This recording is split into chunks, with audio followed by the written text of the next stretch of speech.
How many of you have gotten one of those emails that's like a doozy of an email? Like it's a terrible email where that fight or flight, like your heart starts pounding and it's so loud like it's in your ears. Has anybody had one of those? Like your knees shake. It's a doozy. So you get this email and you're like, oh, no way. I call that amygdala typing, brutalizing the keyboard. So, get this email done. Now tell me if this isn't true. We've got some voices. Let's go to this voice. We have it.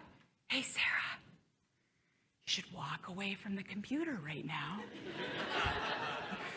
You're pretty ticked off. You're like, oh, I'm pretty ticked off. Save it to draft. How many people have been in that? Thank you.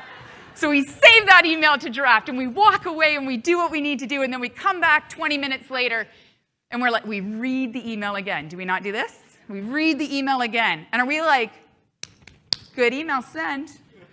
Is that our typical response? What do we do instead? Okay, so there's either the like, oh gosh, delete that. Like, I don't even want that saved anywhere. But more often, is it not fair to say that we start softening the edges? We reread it. Is it not fair to say we start considering how the other person is going to read it? Interesting. When we wrote it the first time, who were we thinking about? You're a jerk to me, and I'm going to make sure you know it. With some time, that we start focusing back out. Okay, so there's that one. Let's go to the other one. This voice. Sarah, that's so well written. You should send it. You're like, loving that voice, send. And then we hit send. And how do we feel the minute we hit send? Okay, so I am a horrible human being because I'm not like, oh, shucks, shouldn't have done it. No, I'm like in that moment, it's like, yeah, now they're going to really see. So but does that feeling last? No. And then as more time goes by, we're like, oh no, oh no. We read the whole email and we're like, oh, there was a thread underneath.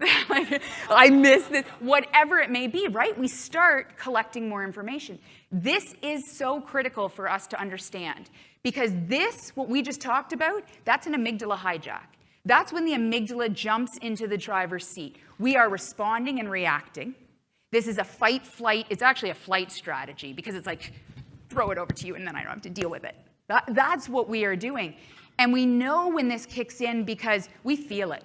We have a strong need to either engage, type, get something done. It stays in our mind. Or the opposite, which is just as active of an amygdala, the shutter-downers.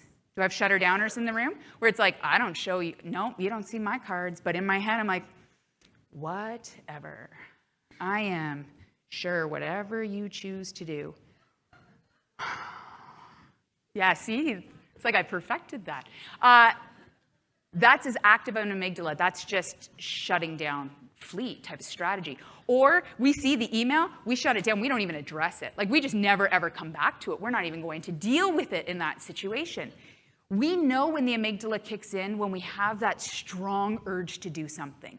When the stimulus is smaller than what the reaction actually calls for. But those are the moments. Emotions aren't bad, but emotions unrecognized and unmanaged really get us into trouble. They really get us into trouble. And it's not just the amygdala. There's this other chemical, cortisol, from a stress perspective. Cortisol floods our system. Cortisol actually floods our prefrontal cortex and blocks the ability for the brain, for the synapses in the brain to actually connect with effectiveness. We are chemically inhibited from being able to access our IQ and our technical skills most effectively in those moments if we don't manage our emotions. And cortisol unmanaged, if this is a number you remember, please remember it. Cortisol unmanaged lasts in our system for up to 18 minutes. If we do nothing to manage it and nothing else happens, 18 minutes. A lot of damage can be done in 18 minutes.